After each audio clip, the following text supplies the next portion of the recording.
Salut tout le monde et bienvenue dans ma Save Room. Pour ce 20e épisode de Bienvenue dans ma Save Room, de nouveau des infos et rumeurs sur Resident Evil. Alors, j'ai une info Resident Evil Resistance, des rumeurs sur Resident Evil 8, oui, des rumeurs sur un futur jeu Resident Evil et une info sur le Resident Evil Ambassador Programme. Comme vous le savez en général, s'il y a des vidéos qui sont en lien avec Resident Evil que j'ai trouvé ou que j'ai vu, je vous les partage en début de vidéo. Donc c'est un peu l'instant promo. Donc nous avons, j'en ai qu'une aujourd'hui, Carole Quinten, qui a fait appel à Derek Strife et Biohazard France, donc des sources que je cite souvent, des personnes que j'apprécie beaucoup leur travail ou que voilà, qui ont fait une vidéo ensemble pour parler de Resident Evil 3 Remake, de donner leur avis, leurs choses là-dessus, et de Resident Evil 8. C'est très cool cette vidéo parce que du coup on peut voir les avis de personnes fans de ce qu'ils en pensent de Resident Evil 3 et des rumeurs sur Resident Evil 8, dont les nouvelles que je vais vous en parler juste après. Et du coup c'est vraiment cool parce qu'on voit ce qu'ils en pensent, ce qu'ils ont aimé, ce qu'ils n'ont pas aimé, les rumeurs qui font quand même assez bizarre, ce que leur procure ces rumeurs, dont les prochaines que je vais vous parler. Donc, à voir. Je vais lancer mon sujet et puis c'est parti.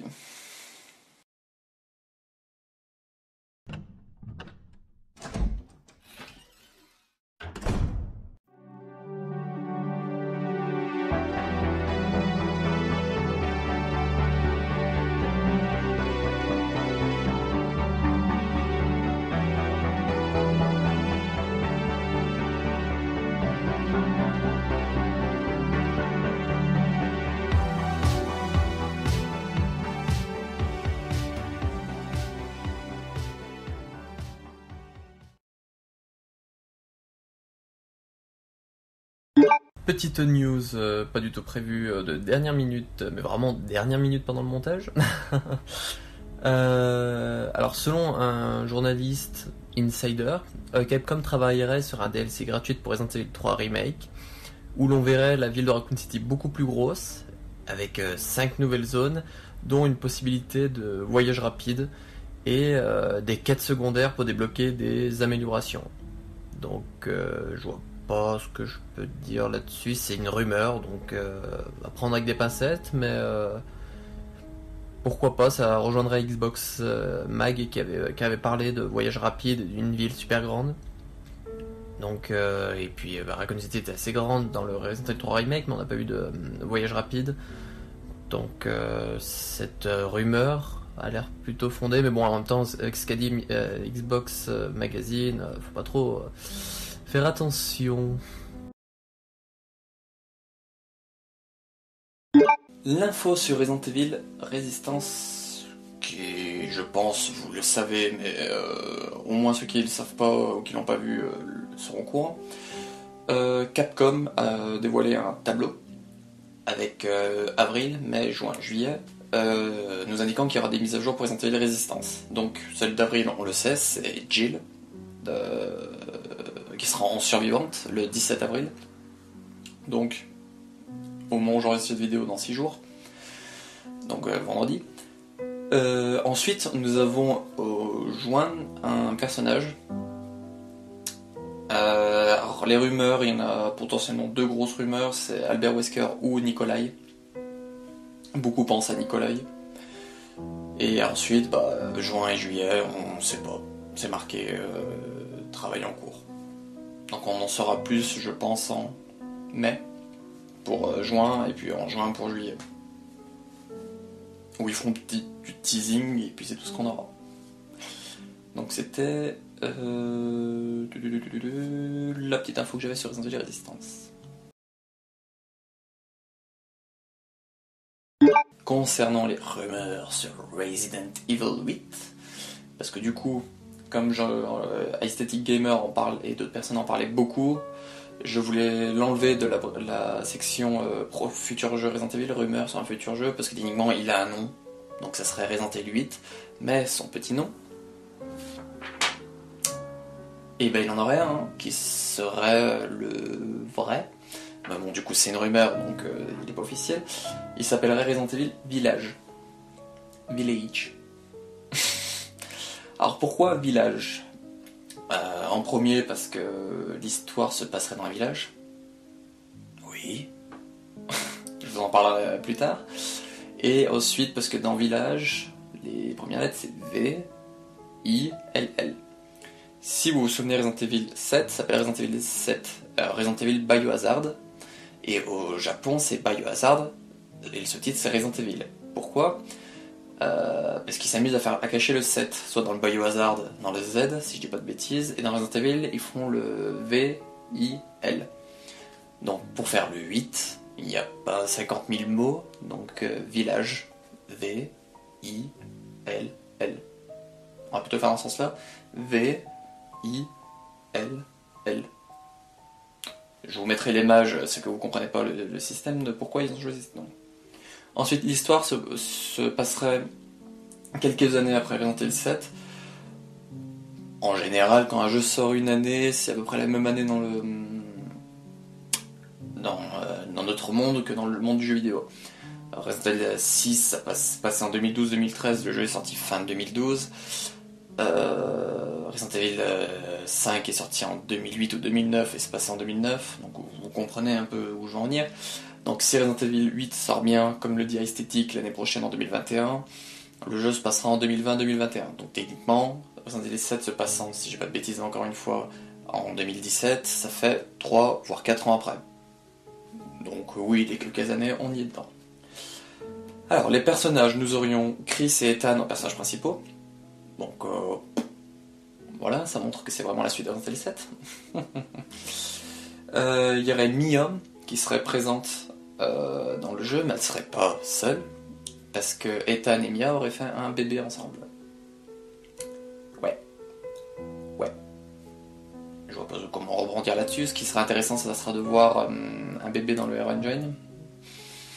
Est-ce qu'ils vont... sur quel visage ils vont se baser? Est-ce qu'ils vont aller scanner un bébé? Donc ça sera à voir. Petite info bonus, comme je vous disais la semaine dernière, Resident Evil, ces rumeurs sur ce Resident Evil 8 là, à la base, le jeu s'appelait Resident Evil Révélation 3. Mais quand Capcom ont vu qu'il était intéressant, un truc comme ça, ils ont fait un an de modification pour qu'il devienne Resident Evil 8. Mais à la base, dans Resident Evil Révélation 3, un des personnages principaux aurait dû être Rebecca Chambers. Donc Rebecca, c'est la jeune recrue des Stars à l'époque, qui est dans Resident Evil 0, 1, une pièce de théâtre dans les modes mercenaires de 5 et les 3DS, et dans Resident Evil Vendetta. C'est la dernière fois qu'on la voit dans Resident Evil Vendetta, chronologiquement. Et du coup, elle aurait dû être dans ce Révélation 3. Mais ils l'ont, d'après les dires d'Aesthetic Gamer, de ce qu'il a entendu, ils l'ont supprimé du Resident Evil 8 pendant qu'ils ont fait les changements. Donc, est-ce qu'ils travailleront sur un Resident Evil Révélation 3 pour la remettre dedans? Je sais pas. Mais ça aurait pu être cool de ne la remettre Rebecca Chambers. Donc, ça sera à voir. Là, un petit point très intéressant dans ces rumeurs. Le redesign de Chris sera fait sur le visage de Resident Evil 7. Donc, vous voyez son visage tout moche, il devrait faire des modifications. Ils ont fait appel à la personne qui ont modélisé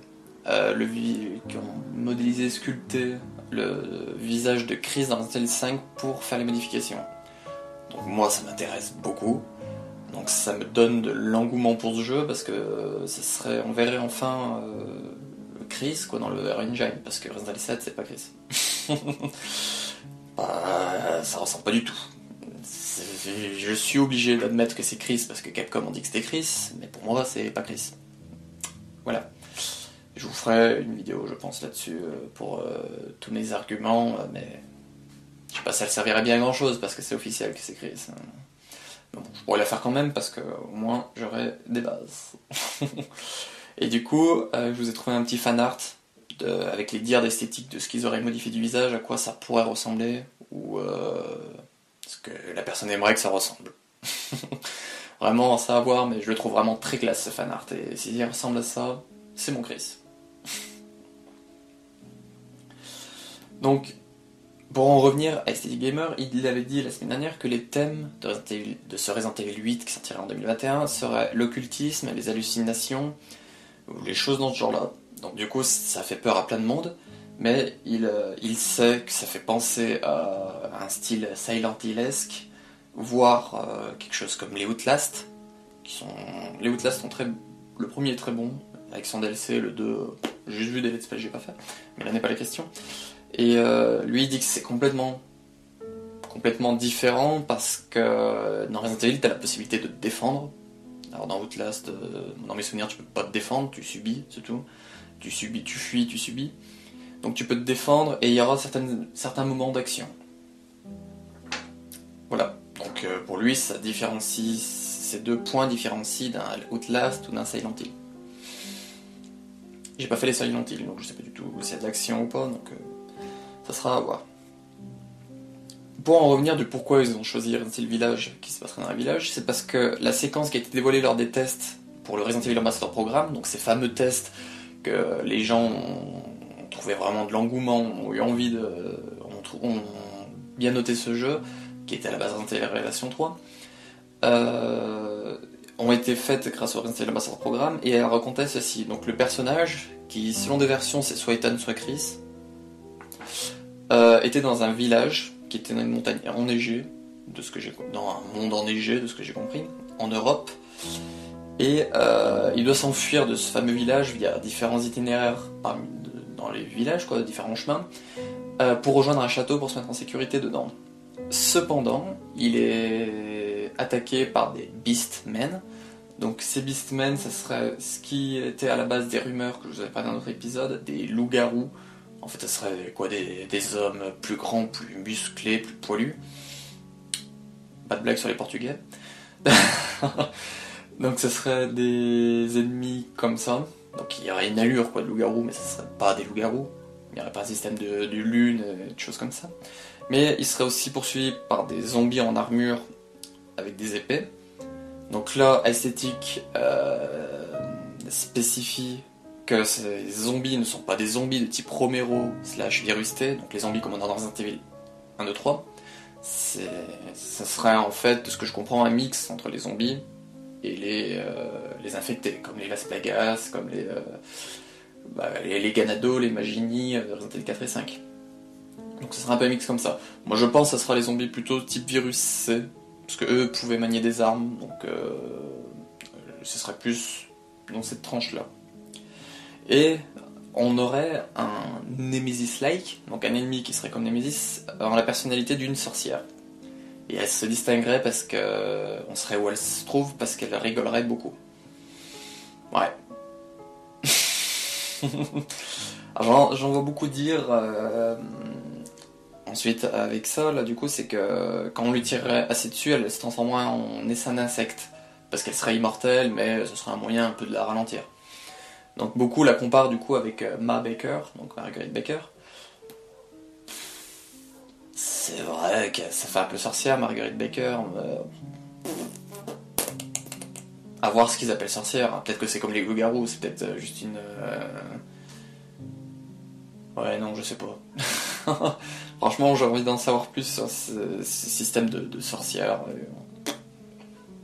Et enfin, la séquence se terminerait par une phase de barricade pour pouvoir atteindre le château. Donc je pense pour ralentir tout ce qu'il a à son cul, le personnage.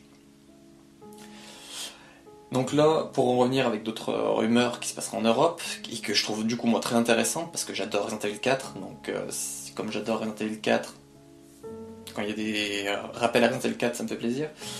Alors, l'inventaire ressemblerait à celui de Resident Evil 4, donc je sais pas si vous avez fait ou si vous vous souvenez, Resident Evil 4, l'inventaire c'est une valise, tu peux agrandir en achetant des plus grandes, mais ces valises, il faut t'as ton truc horizontal, tu peux le mettre en vertical pour essayer de faire tout rentrer, tout ce que tu peux.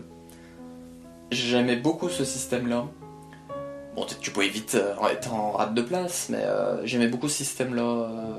C'était cool. Bon, sauf quand tu trouvais une arme qui prenait 8 cases, donc 4 et 2, et que t'avais ta petite valise où il t'en restait 6. C'est un peu plus la galérance. Mais sinon, j'aimais beaucoup ce système.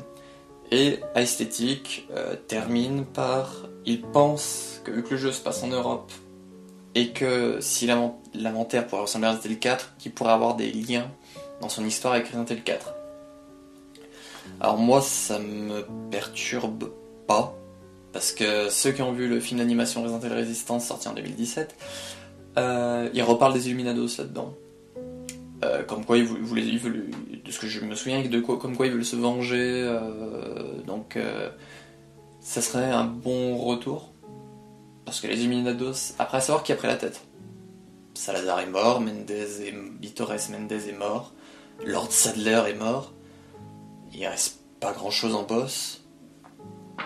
Krauser, ça serait cool de voir Krauser de retour en boss. Après c'est que des spéculations, on est là pour des infos et rumeurs.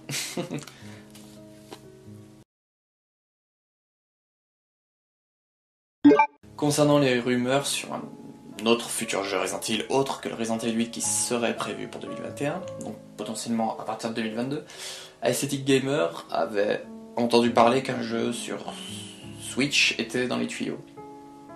Alors là on a deux cas, alors soit c'était le Révélation 3, parce que Révélation 1 était à la base exclu Nintendo 3DS, donc une exclusivité Nintendo, et du coup ce serait pas bête qui sortent sur Switch exclu pendant un temps, donc franchement c'est à voir. Mais en second,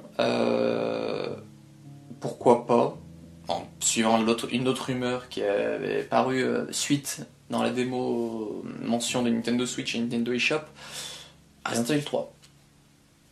Moi personnellement je verrais bien le petit bundle qui sera à nous préparer, là Resident Evil 2 et 3, Raccoon City Stories ou un truc dans le genre je crois qu'il s'appelle, nous le faire arriver sur Switch. On aurait 0, 1, 2, 3 avec ce bundle, 4, 5, 6, Révélation 1, 2. On aurait une grosse partie du canon Resident Evil sur Switch. Il y a le 7, mais le 7 de ce que j'ai compris il est exclusivité au Japon dans un cloud ou... Ça je comprends rien parce que en général c'est tous des sites anglais qui en parlent. Faut que je travaille mon niveau d'anglais. Donc à voir.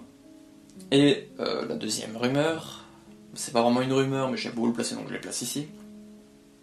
Capcom Asia, donc Capcom Asie, a lancé un sondage il y a quelques jours. J'essaierai de vous mettre le lien si je le retrouve, ce sondage si vous voulez le faire. À la base c'est pour les Asiatiques, mais vu que c'est marqué en anglais et qu'il y a autres dans le pays, on peut répondre en France. Suite à ce truc, c'est pour débloquer des fonds d'écran à la base, mais ce qui est intéressé, c'est les dernières questions.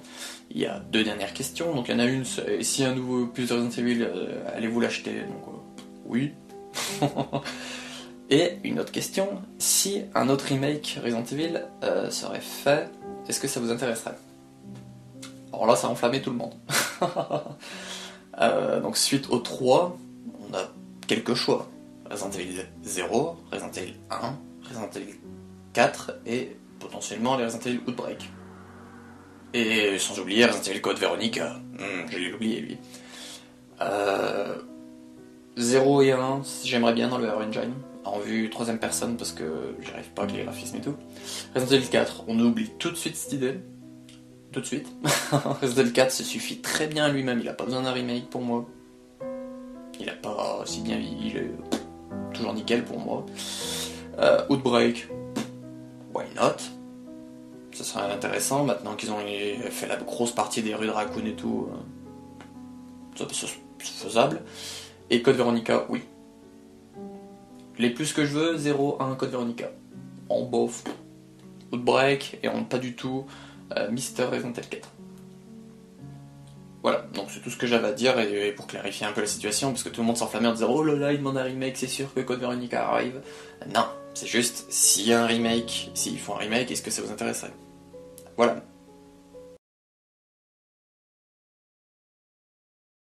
La petite info sur le Resident Evil Ambassador Programme. Il y a une nouvelle carte spéciale Resident Evil 3 qui est comme la carte Umbrella que moi je prends, qui est évolutive. Donc de ce que j'ai compris, au début t'as juste Jill en bronze, ensuite en argent tu as Chris et Carlos, Jill et Carlos, Et ensuite, en or, tu as Jill, Carlos et Nemesis. Alors en platine, je sais pas ce que ça sera. Je vois pas quel personnage tu peux ajouter à ça. Donc ça sera à voir. Et du coup, je vous mettrai ma carte Resident Evil Ambassador Programme parce que j'ai réussi à atteindre enfin le Gold. Donc je vous en avais parlé dans ma vidéo épisode 12 ou 13 je crois. Sur Resident Evil Ambassador Programme, je vous parlais de la carte qui évoluait et tout. Donc je vous avais mis ma carte en bronze, ma carte en argent et là je vous mets ma carte en Gold. Voilà, comme ça vous êtes témoin que je vous raconte pas de bêtises. Pour terminer cette vidéo, je pense mettre en commentaire, parce que j'aimerais faire une vidéo cette semaine. Alors, si c'est pas en commentaire, c'est que j'ai choisi entre temps. Mais sinon, si j'ai pas choisi, je vous mettrai peut-être 2 ou 3 choix de vidéos que j'aimerais faire. Et voter pour voir laquelle vous intéresserait le plus. Ça sera du Resident Evil, je pense. Hein. Si ça y est pas, bah, c'est que j'ai fait mon choix, donc vous aurez une des 2-3 vidéos que je pensais faire. Et sinon, bah, on se retrouve soit pour cette vidéo là, soit pour un info et rumeur la semaine prochaine. Je ne dis plus, oh, la semaine prochaine il sera normalement moins gros parce que regardez celui-là, j'en suis sûr qu'il va être beaucoup plus long que les autres. Oui, donc rumeur, qui dit rumeur dit qu'il faut réagir un peu dessus quand même. Même si Carole Quinten, Julien Chaise et plusieurs ont déjà réagi dessus. Donc, mais au moins c'est info et rumeur, donc je vous en parle tutti quanti. Donc on se retrouve pour une prochaine vidéo et puis ciao.